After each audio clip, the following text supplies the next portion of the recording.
Hey, what's up? Jeremy Callahan, and today I'm going to be talking to you about two more negative impacts that fracking can have on us as a people and on our environment. And first, I'm going to be touching on methane emissions and them as a driver for climate change. And second, I will be talking about groundwater contamination due to the fracking process. I touched on both of these a little bit in my paper, but for the speech, I want to go into more detail about what's happening and why it's important and what can be done possibly to mitigate the effects.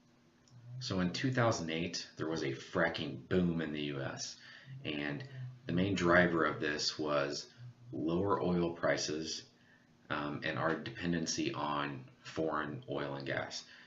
Their reservoirs were being depleted.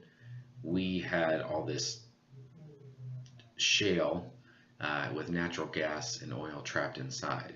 And fracking, as I mentioned in my paper, has been around for a really long time, but it wasn't until the late 90s when they combined it with horizontal drilling, and that allowed them to go down about a mile or so below the surface and then gradually turn the drill 90 degrees to where they had more contact with the shale for long periods of time. And that allowed for, once the rock was fractured, to extract higher amounts of oil and gas out. But we were also now burning our cleanest natural gas. Now, in comparison to coal, which has been our main source for fuel here in the US, natural gas burns much more clean. The problem is that it's oftentimes during the process it leaks, and it takes a long time for these leaks to be discovered, and once discovered it takes sometimes even longer to get them sealed, and that is a big problem. And it's a problem because methane is 86 times more potent of a greenhouse gas than CO2, and since 2008 there has been a 30% spike in methane emissions in the US alone, and that correlates with the fracking boom. As you can see with this chart, methane emissions have been rising over time, but around 2008, this chart correlates with the fracking boom and an increase in methane emissions in the US.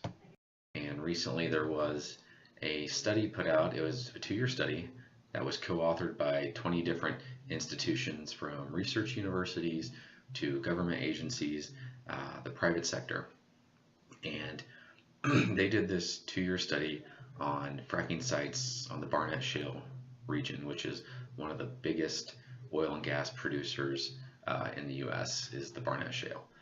And they found during this 2-year study that the methane emissions currently is 2.5 times greater than the current EPA guidelines and regulations. And there's also another problem with the current EPA guidelines, is that they're based off of like decade-old methodology, and all the new processes and techniques that they use for fracking, a lot of times when these procedures were written and grandfathered in a way, it was prior to the horizontal drilling taking off and prior to the boom, multiple drill sites being drilled every day. That's a big problem. That needs to change, and the EPA is looking into reducing the methane emissions because they've found out that it's becoming a really big problem, in a sense that with it being 86 times more potent of a greenhouse gas, just that small amount that is leaked into the atmosphere over, say, a 20-year period, even though that the methane burns cleaner, when it's leaked naturally, it's not being burned, so it's damaging the atmosphere, it's raising the global temperatures.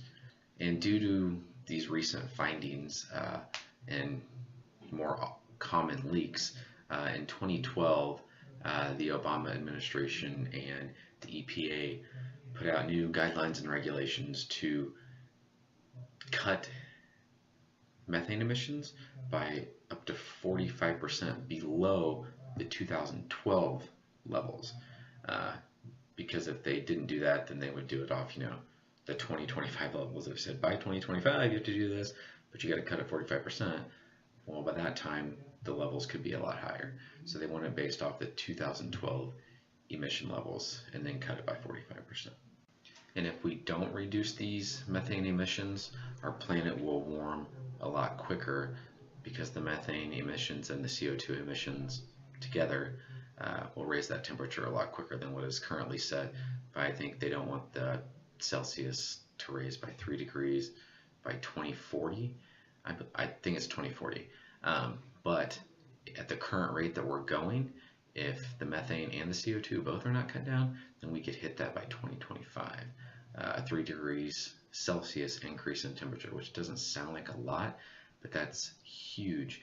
And another problem that could have is as the global temperature goes up, there's tons and tons of methane trapped in the ice cap in the permafrost.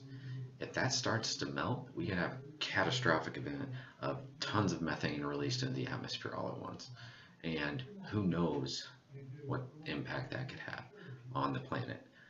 So that's something we kind of don't want to do. So we should probably fix this now. And another problem that we are running into from fracking is groundwater contamination.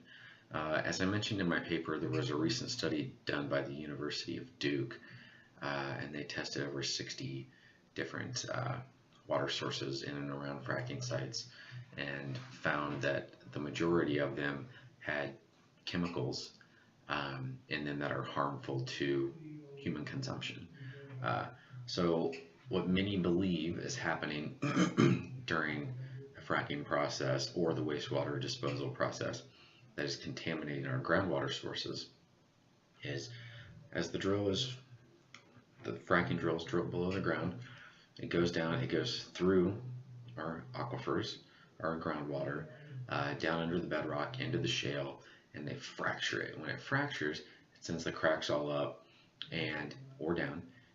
But what they believe is happening, because they can't really see underground, is that those fractures are opening up and cracking and possibly hitting like existing cracks that are in the aquifers from old earthquakes, from old drilling processes. So those chemicals are leaking into the groundwater. Those chemicals are so toxic that even going through a water treatment plant, they can't clean it, they can't get it out.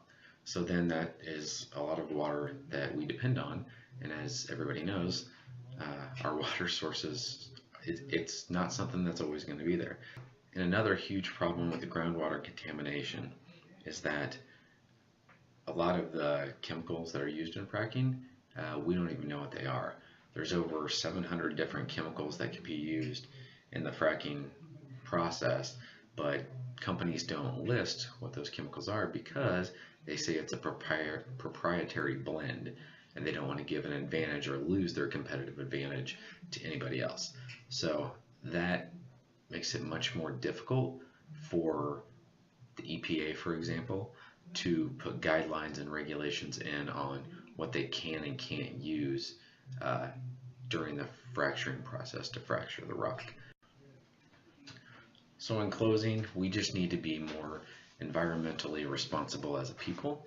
The EPA, oil and gas industry, research, scientific community, they all need to come together instead of working separately and putting out their own solutions, own guidelines. They all need to come together and develop solutions and guidelines, procedures, best practices, whatever you want to call it, together as a whole, so then they can go out, follow them, see what works, see what doesn't work, but then fix it immediately.